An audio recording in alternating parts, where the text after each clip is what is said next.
রংপুরের বদরগঞ্জ উপজেলায় বিষাক্ত রেকটিফাইড স্পিরিট পান করে ৩ জনের মৃত্যু হয়েছে। সোমবার ১২ জানুয়ারি সকালে উপজেলার গোপালপুর ইউনিয়নের শ্যামপুর বসন্তপুর গ্রামে এ মর্মান্তিক ঘটনা ঘটে। নিহতরা হলেন বদরগঞ্জ উপজেলার বাসিন্দা মো. সোহেল মিয়া ৩০, আলমগীর ৪০ এবং রংপুর সদর উপজেলার শ্যামপুর শাহপাড়া গ্রামের জেন্দার আলী ৩০। স্থানীয় সূত্রে জানা যায়, রবিবার রাতে শ্যামপুর বসন্তপুর এলাকার এক ব্যক্তি অবৈধভাবে বিক্রি করা মদ থেকে ৩ জন মদ ক্রয় করে পান করেন। পরে রাতের কোনো এক সময় তারা অসুস্থ হয়ে পড়েন। সোমবার সকালে নিজ নিজ বাড়িতে তাদের মৃত্যু হয়।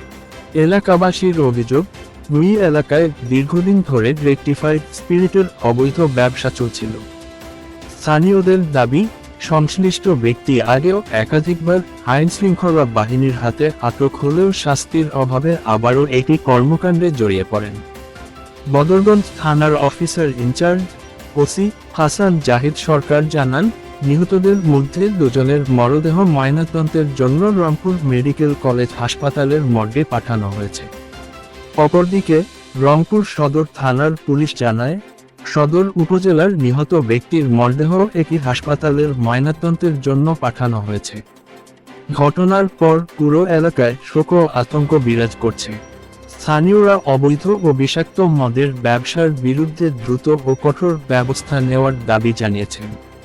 পুলিশ বিষয়টি তদন্ত করে প্রয়োজনীয় আইনগত পদক্ষেপ নেওয়ার কথা জানিয়েছে।